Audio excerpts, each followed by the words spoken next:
The first time that I hit my mom, I wish I would have told someone sooner. We who abuse hide it.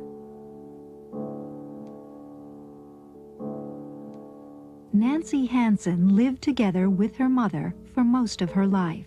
And we had wonderful times together. We were close, we enjoyed the same things, and we were a team. Long before she died, Nancy's mother had a sudden stroke, and Nancy became her caregiver. Nancy's life would never be the same. The doctor told me that she would need 24-hour care. Oh yeah, I can do it, you know, and we had a bedpan and we had washcloths and everything, and they said that they would send out nurses' aides. I wasn't too bad then. I thought I was doing pretty well. And but as that time went on, I began to deteriorate. I deteriorated because when I would once get awake and the incontinence, both bowel and urinary, was getting ahead of me, I could not get back to sleep. And I started doing laundry at night and stuff, and we'd get her all cleaned up. Sometimes my husband and I would just have to stick her in the bathtub because my husband had rigged up a bell where she could just press it, but she would press it after she was through with everything. So it was just a constant routine.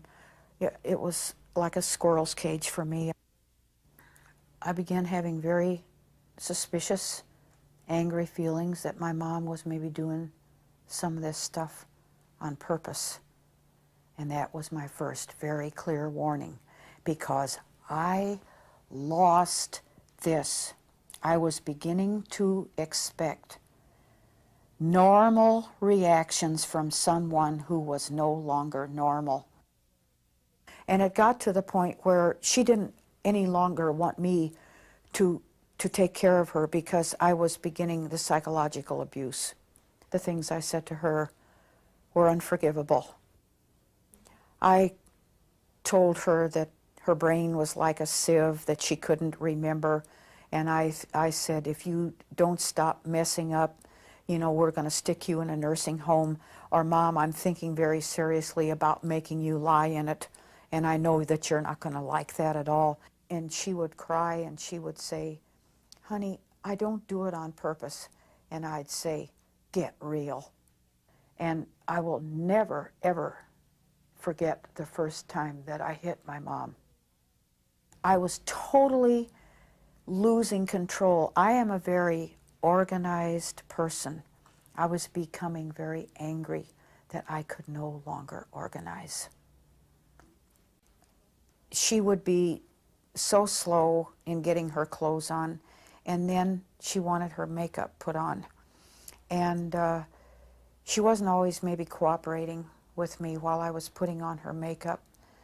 And sometimes I would take her face in my hands, and I was entirely too rough, and I'd say, put your head up. I can't, the light, it's dark, Mom, or whatever. I don't see well enough to put your makeup on. I didn't belt down a few straight Jack Daniels and then start in on my mom, and I was always careful never to use my fist. Never. I could possibly have killed her because I was so angry. And I have very strong hands, and I have to be careful. There was always, to a certain extent, I know now that I was always bridled. I never really did everything that I could have done. Even when I see that now with the passage of time, there was always a little control. But then sometimes after the makeup ordeal was over, I would shake her. I would say, will you please? I can't, Mom, I can't stand much more of this. And I would shake her, and then we'd lose more time because then she'd have to sit down and she'd say, you're hurting me, you're hurting my neck. And little did I know I could have caused another stroke by doing that. I made sure that when I hit her with the flat of my hand so that there wouldn't be any bruises. When I would have to take her to the doctor, I was sometimes scared because I would hit her in the back, and I thought, what if he sees some bruises? My God, what am I going to do? I was afraid of prosecution. I was afraid of maybe I'm losing it, and what if they put me in, what if I really do go off the beam? And then my mom and my husband are left, the two people I love the most. How can I do this? And I'm being buried. I can't get out, and I can't go on, I can't go forward, I can't do anything. All I can do is kill myself. Then you're really going to wimp out, right? Where the hell was I going to go? We who abuse hide it. We are the biggest actors and the biggest hiders in all the world.